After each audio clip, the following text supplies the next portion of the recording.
যারা ধর্মঘট ভাঙতে এসেছিলেন তাদেরকেও যদি জনান্তিকে প্রশ্ন করা হতো, মানে আমি আগের যে দুজনের কথা বললাম তারা তো অতি অবশ্যই আমাদেরকে বলেছেন দাবিগুলো সঠিক দাবি, কিন্তু যারা ধর্মঘট ভাঙতে এসেছিলেন তাদেরও যদি জনান্তিকে প্রশ্ন করা হতো যে ওষুধের দাম বাড়ার বিরুদ্ধে দাঁড়িয়ে ধর্মঘট, আপনি কি ওষুধের দাম বাড়ার পক্ষে, তারাও এসে বলে যেতেন না আমি ওষুধের দাম বাড়ার পক্ষে নই, কিন্তু আমি তৃণমূল করি তাই বিজেপির বিরুদ্ধে ডাকা ধর্মঘট আমরা ভাঙতে এসেছি। নমস্কার, আপনারা দেখছেন নেশন ফার্স্ট এবং নেশন ফার্স্টের পর্দায় আমি সুমিত। এই মুহূর্তে একদম সরাসরি দুটো প্রশ্ন একসাথে প্রথম করব। পুলিশের ভূমিকা এবং এই ধর্মঘট কি সফল হলো? সাধারণ মানুষ জানতে চাইছে কোথায় সফল হলো, আর পুলিশের ভূমিকাটা ঠিক কি ছিল, এইটুকু একটু জান। সারা ভারতবর্ষ জুড়ে আমাদের এই ধর্মঘট, সাধারণ ধর্মঘটের কল দিয়েছিল 10টা ট্রেড ইউনিয়ন ফেডারেশন, এবং তার সাথে হচ্ছে যে পরবর্তীকালে ধর্মঘটকে সমর্থন করে রাস্তায় নেমেছেন ক্ষেত মজুরেরা, কৃষকেরা, তারা সবাই রাস্তায় নেমেছিলেন। আমাদের ধর্মঘট সফল হয়েছে এ কথা আমরা বলতে পারি, এবং সফল যে হবে এটা বোঝা যাচ্ছিল যখন আমরা দেখতে পেলাম আজ থেকে দিন দুয়েক আগে কেন্দ্রীয় শ্রম মন্ত্রক ধর্মঘটীদেরকে আহ্বান জানালেন, বললেন যে আপনারা আসুন আমাদের সাথে আলোচনায় বসুন। খুব স্বাভাবিকভাবে এর আগে একাধিকবার যখন আমরা কথা বলতে চেয়েছি, কিন্তু আমরা বিভিন্ন প্রস্তাব নিয়ে কথা বলার চেষ্টা করেছি, বিভিন্ন সংগঠনের পক্ষ থেকে, বিভিন্ন ট্রেড ইউনিয়নের পক্ষ থেকে, বিভিন্ন ফেডারেশন গুলোর পক্ষ থেকে, তখন আমাদের কোনো কথাতেই কর্ণপাত করেনি। খুব স্বাভাবিকভাবেই ধর্মঘটে যাওয়া ছাড়া আমাদের সামনে আর অন্য কোনো রাস্তা খোলা ছিল না। আমি আপনাকে খুব ছোট্ট দুটো একটু উদাহরণ দিই। আমি গোটা দেশের কথাই একটু বলি। গোটা দেশ জুড়ে আমরা দেখেছি যে একটা খুব গুরুত্বপূর্ণ সেক্টর হচ্ছে যে বিদ্যুৎ। এই বিদ্যুতে 1 লাখেরও ওপর শ্রমিক কর্মচারী তারা ধর্মঘটে সামিল হয়েছিলেন, কিন্তু 1 লাখেরও ওপরে শ্রমিক কর্মচারী গোটা দেশ জুড়ে ধর্মঘটে সামিল হয়েছিলেন। এবং আমরা এই যে এনার্জি সেক্টর, পাওয়ার সেক্টর, এই যে বড় বড় সেক্টর গুলো রয়েছে, এবং সব থেকে বড় হচ্ছে মানে ধরুন কয়লা, হ্যাঁ, একটার পর একটা রাজ্যে আমরা কলিয়ারি শিল্পে ধর্মঘট দেখেছি। এবং তার সাথে দাঁড়িয়ে ধরুন যদি আশা কর্মী বলেন, আইসিডিএস কর্মী বলেন, তারপর মিড ডে মিল কর্মী বলেন, বিভিন্ন প্রকল্প কর্মী, আইটি, এই সমস্ত সেক্টর গুলোতে আমরা দেখেছি ধর্মঘট হয়েছে। বিভিন্ন জায়গায় আমাদের রাজ্যের মতনই বিভিন্ন জায়গায় নানান ধরনের হুমকি ছিল, প্রশাসনিক ভয়ের চোখ রাঙানি ছিল, তৃণমূলের চোখ রাঙানি ছিল আমাদের রাজ্যে আমরা দেখেছি। সেটাকে বেশ কিছুটা আমি বলবো যে উপেক্ষা করে আমাদের যারা এই শ্রমিক কর্মচারীরা তারা ধর্মঘটে সামিল হয়েছিলেন, তারা ধর্মঘট সফল করেছেন। এবং গ্রামাঞ্চলে প্রান্তিক মানুষ, একদম ক্ষেত মজুররা, কৃষকরা, তারা এই ধর্মঘটের সমর্থনে রাস্তায় নেমেছেন আজকে সারা দিন ভর দেখেছি। এবং ধর্মঘট সফল হয়েছে কারণ আমরা আমাদের গোটা রাজ্য জুড়ে দেখেছি পুলিশকে কিভাবে রাস্তায় নামতে হয়েছে। আসলে দেখুন, আপনি একটা প্রশ্ন করছিলেন না যে পুলিশের ভূমিকা, এটা এক্সপেক্টেড ছিল। আমরা তো জানি মানে একই বৃন্তে দুটি কুসুম হিন্দু মুসলমান আমরা শুনে অভ্যস্ত ছোট থেকে গানটা শুনে। এখন জানেন তো আরেকটা কথা এর সঙ্গে, এটার অনুকরণে আরেকটা লাইন এখন বলা হয়, একই বৃন্তে দুটি ফুল, বিজেপি আর তৃণমূল। আমাদের রাজ্যে দাঁড়িয়ে আমরা লক্ষ্য করলাম এই বিজেপির বিরুদ্ধে ডাকা একটা শ্রমিকদের ধর্মঘট, যে ধর্মঘট থেকে আমরা শ্রম কোডের বিরোধিতা করছি, আমরা কেন্দ্রীয় সরকারের বিভিন্ন নীতির বিরোধিতা করছি, আমরা আবাস যোজনা থেকে শুরু করে কৃষকের ন্যূনতম মজুরি, ক্ষেত মজুরদের মজুরি বৃদ্ধি, এই সমস্ত দাবি করছি। আমরা অসংগঠিত ক্ষেত্রে যে লক্ষ লক্ষ মানুষ কাজ করেন, কোটি কোটি মানুষ কাজ করেন, তাদের আমরা সামাজিক সুরক্ষার দাবি করছি। এবং যখন এই দাবিগুলো আমরা করছি, তখন সেখানে দাঁড়িয়ে আমাদের রাজ্যে তৃণমূল কংগ্রেস এবং তৃণমূল কংগ্রেসের প্রশাসনের পুলিশ কার্যত সারাদিন গুন্ডামি করেছে ধর্মঘটকে ভাঙার জন্য। তৃণমূলকে এটা করতে হতো। আমি একেবারে একটা পিন পয়েন্টে এখানে একটু আটকালাম, যে বিষয়টা হচ্ছে যে এই যে রাস্তায় থাকা, সকাল থেকে যে বন্ধের দাবিতে মানুষকে বোঝানো বা মিছিল করে যাওয়া, যেটাই হয়ে থাক, সেই জায়গায় কি কোথাও মনে হয়েছে যে সাধারণ মানুষের এই যে দাবিগুলো, শ্রম কোড আইন বাতিল করতে হবে বা অন্যান্য যে দাবিগুলো 8 ঘন্টা কাজের, এই দাবিগুলোর সঙ্গে বেশ কিছুটা মানুষ মানসিকভাবে মানিয়ে নিয়েছে, বা বা এটা কি কখনো মনে হয়েছে যে হ্যাঁ মানুষও বলছে যে এগুলো আমাদের দাবি, সেগুলো কি রাস্তায় থাকতে গিয়ে কখনো মনে হয়েছে আজকে গোটা দিন? দেখুন, এই দাবিগুলো নিয়ে আমরা আজকে সারাদিন শুধু রাস্তায় আছি এমন তো নয়। 20শে এপ্রিল যখন আমাদের এখানে ব্রিগেড সমাবেশ সংগঠিত হয়েছিল, সেই সময়ে দাঁড়িয়েও আমরা কিন্তু এই দাবিগুলো নিয়েই কথা বলেছিলাম মোরাললেস। এবং এই দাবিগুলো নিয়েই রাদার কথা বলেছিলাম।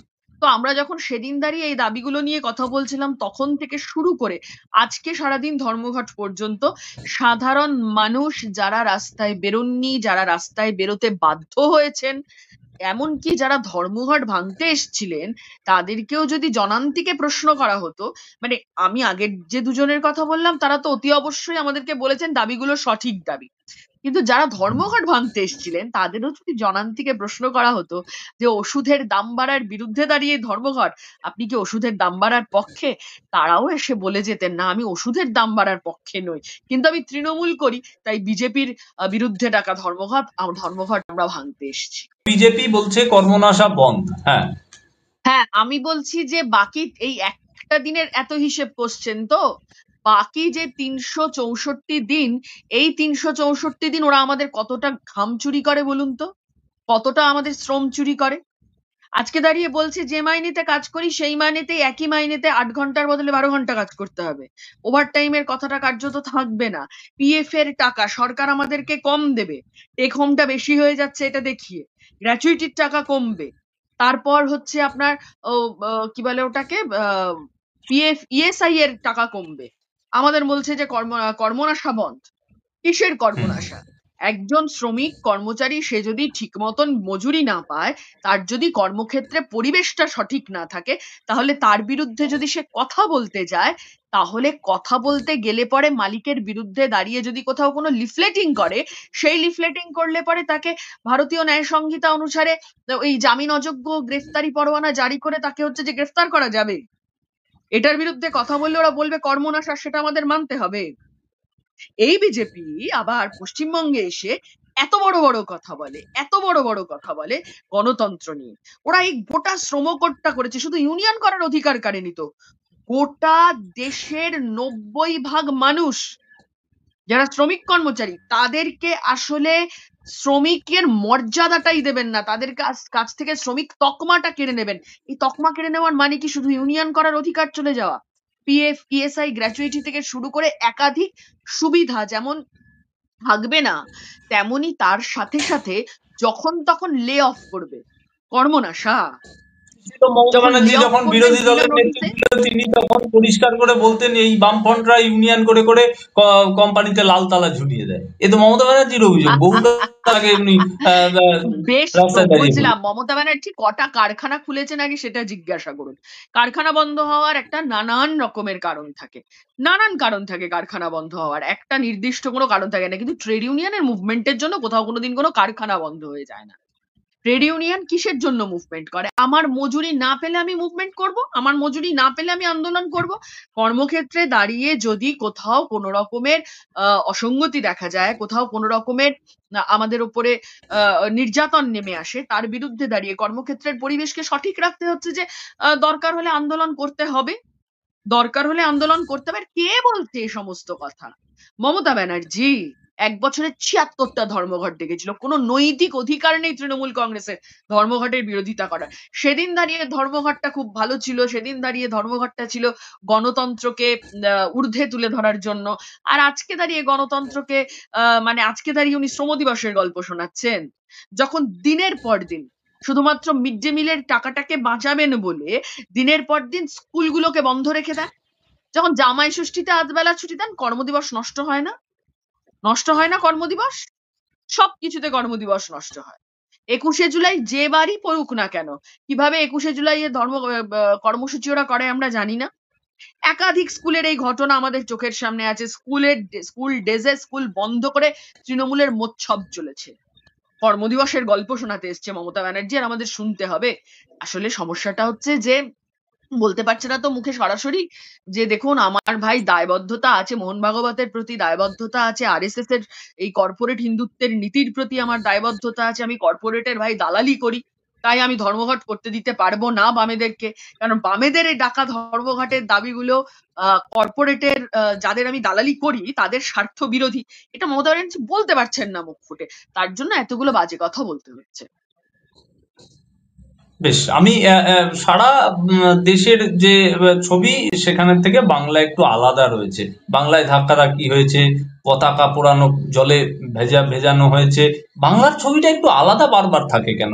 সারা ভারতেই তো আন্দোলন হয়েছে, আজকে লাল পতাকায় ভরে গিয়েছিল কেউ, কিন্তু বাংলার ছবিটা একটু আলাদা কেন মধুজাতি? না, প্রথম কথা হচ্ছে যে শুধুমাত্র লাল পতাকা ছিল এরকমটা নয়, আইএনটিইউসিও ছিল আমাদের সঙ্গে এই হ্যাঁ, ধর্মঘটে। আমরা অবশ্যই। একসঙ্গে ধর্মঘটটা করেছি। ছিল না দুটো দুটো ট্রেড ইউনিয়ন আমাদের পশ্চিমবঙ্গের ক্ষেত্রে। আমরা দেখেছি মানে সারা ভারতবর্ষ জুড়ে দুটো ট্রেড ইউনিয়ন ছিল না। একটা হুম, হচ্ছে বিএমএস, ভারতীয় মজদুর সংঘ, হুম, বিজেপি আরএসএস এর সঙ্গে সম্পর্কযুক্ত, এবং ঘুরপথে আরএসএস এর সঙ্গে সম্পর্কযুক্ত, মানে সরাসরি মুখে স্বীকার করে না, ঘুরপথ টুরপথ নয়, সরাসরি মুখে স্বীকার করে না। আইএনটিটিইউসি মানে তৃণমূল কংগ্রেসের যে ট্রেড ইউনিয়ন, তারা হচ্ছে এই ধর্মঘটে সামিল হয়নি। এবং আমি বললাম না, বিজেপির পরিচালিত রাজ্য সরকারগুলোর থেকেও তৃণমূল কংগ্রেসের অনেক বেশি দায়বদ্ধতা আছে এই ধর্মঘটকে ভাঙার জন্য। এবং আপনারা মানে এটা দেখবে যে এই ধর্মঘটকে ভাঙতে হবে, বিজেপির কাছে দায়বদ্ধতা প্রমাণ করতে হবে, আরএসএস এর কাছে, কর্পোরেট লবিগুলোর কাছে তার দায়বদ্ধতা প্রমাণ করতে হবে মমতা ব্যানার্জিকে। শুধুমাত্র ইলেকটোরাল বন্ডে টাকা নিয়েছে বলে নয়, সিবিআই এর তদন্ত, কেন্দ্রের বিরুদ্ধে টাকা ধর্মঘট, সিবিআই এর কোনো দুর্নীতির তদন্ত আমাদের রাজ্যে শেষ হয় না, কোনো দুর্নীতির তদন্ত আমাদের রাজ্যে শেষ হয় না। কিন্তু এই যে সিবিআই এর তদন্তগুলো শেষ না হয়ে পড়ে আছে, অভিষেক ব্যানার্জি এখনো জেলের বাইরে আছে, এখনো অভয়া তার বিচার পায়নি, এই সমস্ত ঘটনাগুলোর জন্য আসলে তো বিজেপির কাছে মমতা ব্যানার্জিরা থ্যাঙ্কফুল, গ্রেটফুল। তার জন্যই এত ধাক্কাধাক্কি হয়। আমরা তার জন্যই দেখি পুলিশ অফিসার দাঁড়িয়ে মানে সপাটে থাপ্পড় মারে একজন বর্ষিয়ান পার্টি কর্মীকে, সপাটে থাপ্পড় মারতে পারে। একদম তাই। আমরা তার জন্যই দেখি যে তৃণমূল এবং তৃণমূল পেটাচ্ছে, তৃণমূল হুমকি দিচ্ছে যে ধোলাই হবে, পেটাই হবে বলছে, এবং পুলিশের সামনে দাঁড়িয়ে হচ্ছে গোটাটা, একদম। পুলিশের সামনে দাঁড়িয়ে হচ্ছে, Exactly. হুম। মারপিট করছে তৃণমূল, এসে ধর্মঘট ভাঙার চেষ্টা করছে জোর করে। ধর্মঘট জোর করে ভাঙতে চাইছে কেন তৃণমূল? কোন দায়বদ্ধতা থেকে বিজেপির প্রতি? কোন দায়বদ্ধতা থেকে? তো আজকের দিনে এইটা তো আসলে আলোচনার বিষয়। পুলিশের অতি সক্রিয় ভূমিকা এমনি এমনি বেশ, নয়, আমি যে পুলিশ আমি আমি আমি একটা সোশ্যাল মিডিয়ায় একটা জিনিস ঘুরছে, ঠিক পিনরাই বিজয়নের ছবি, নিচে নির্দেশ। কেরালায় কি তাহলে অন্যরকম জানতাম। হচ্ছে? এই যে তাদের তাদের কাজে আসতেই হবে, এই নির্দেশটা গোটা দিন ধরে ভাইরাল হলো। এবার কেরালার ছবিটা যদি একটু বল। কেরালার ছবি হচ্ছে যে সরকারি কর্মচারীরা 85% সরকারি কর্মচারী ধর্মঘটে সামিল হয়েছেন। সারা রাজ্য হুম, জুড়ে 90% শ্রমিক কর্মচারী তারা ধর্মঘটে সামিল হয়েছেন। এবার আসছি হচ্ছে নির্দেশের প্রশ্নে। এটা আমি তো ধর্মঘটের সর্বাত্মক চেহারাটার কথা শুধু বললাম। নির্দেশের প্রশ্নে আসছি। নির্দেশের প্রশ্নে আসলে দেখুন, আহ পশ্চিমবঙ্গে যখন বামফ্রন্ট সরকার ছিল তখন তারা ধর্মঘটের অধিকারটাকে আইন সিদ্ধ করে গিয়েছিল। তৃণমূল কংগ্রেসের সরকার আসার পর থেকে তারা একটা নোটিশ দেয় যে ডায়াস নন হবে, মানে একদিনের মাইনে চাকরি থেকে একটা দিন কমবে, ইত্যাদি প্রভৃতি নানান রকমের কথা বলে। কেরালাতে, কেরালার এই বামপন্থী সরকার, আহ তারা হচ্ছে যে কোনোদিনই এ ধরনের কোনো কিছু কিন্তু তারা করতো না, কোনো অ্যাপ্লাই করতো না। এ ধরনের কোনো ধর্মঘট ভাঙার জন্য কোনো সরকারি দমনপীড়ন নামিয়ে আনতো না। এবারেও কেরালায় ধর্মঘট ভাঙতে কিন্তু পুলিশ নামেনি। কিন্তু যে সার্কুলারটাকে ঘিরে বিতর্ক, দেখো ভারতবর্ষ তো একটা যুক্তরাষ্ট্র, সেই যুক্তরাষ্ট্রে দাঁড়িয়ে যুক্তরাষ্ট্রের কিছু নিয়ম কানুন কাঠামো রয়েছে, কিছু নির্দিষ্ট আইন রয়েছে। সেই আইন অনুযায়ী এটা সব সরকারেরই আইন যে ধর্মঘট করা যাবে না, ই করা যাবে না।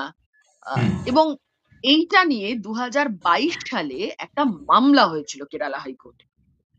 কেরালা হাইকোর্টে মামলা করে বলা হয় যে কেন কেরালার সরকার এই গোটা আহ মানে ধর্মঘটটাকে কেন তারা হচ্ছে যে ইন্ডালজ করবে, কেন ধর্মঘটীদের বিরুদ্ধে ব্যবস্থা নেবে না। এবং কেরালার হাইকোর্ট নির্দেশ দেয় যে আইন মেনে তোমাকে এই নোটিফিকেশন দিতে হবে এবং তোমাকে ধর্মঘটীদের বিরুদ্ধে তোমায় ব্যবস্থা নিতে হবে। এবং আমি খুব ভুল না করলে ২৮-২৯ ফেব্রুয়ারি সেবার ধর্মঘট ছিল। সে ধর্মঘটের পরে দাঁড়িয়ে যখন এই মামলাটা হুম, হচ্ছে, তখন কেরালার সরকার তারা বলেছিল যে আমাদের ৩ মাস সময় দেওয়া হোক, যে কারা, কারা ধর্মঘটে অংশগ্রহণ করেছে তাহলে আমরা একটু সেই হিসেবটা নিয়ে আসতে পারবো। কেরালার হাইকোর্ট বলেছিল যে না, এটা আনা এত সময় দেওয়া যাবে না। এত সময় দেওয়া যাবে না। এবং তারপরে দাঁড়িয়েও আমরা দেখতে পাই যে, এবং ওই কোর্টের রায়ের পরে দাঁড়িয়ে কিন্তু এই নোটিফিকেশনটা হয়েছে। এরকমটা নয়, আমাদের রাজ্যের মতন নয়। আমাদের রাজ্যে কোনো কোর্টের রায় ছিল না, কিচ্ছু ছিল না। মমতা ব্যানার্জি এমনি নিজের থেকে স্বতঃপ্রণোদিতভাবে ওনার মনে হয়েছে ধর্মঘট আর করা যাবে না, কারণ আমি এখন রাজ্যের ক্ষমতায়, সব ঠিক চলছে। কেউ কোনো ভুল করতে পারে না, বিরোধীদের কথা বলা সব বন্ধ, তাই ধর্মঘট করা যাবে না। আর এই ধর্মঘট করা যাবে না বলেই এই সরকারি নিয়ম নীতিগুলো এখানে উনি স্বতঃপ্রণোদিতভাবে লাগু করেছিল। একদম স্বতঃপ্রণোদিতভাবে লাগু করেছিল। লাগু করেছে। একটা ইনফরমেশন, এই যে আমাদের সরকারি বাস অন্য দিনের থেকে রাস্তায় বেশি নেমেছে। হুম, অন্যদিন রাস্তায় বেরোলে আমাদের বাসের জন্য কি পরিমাণ ভোগান্তি হয়, তা আমাদের মতন যারা বাসে আমরা যাতায়াত করি, আমাদের থেকে ভালো কেউ জানে না এই কথা।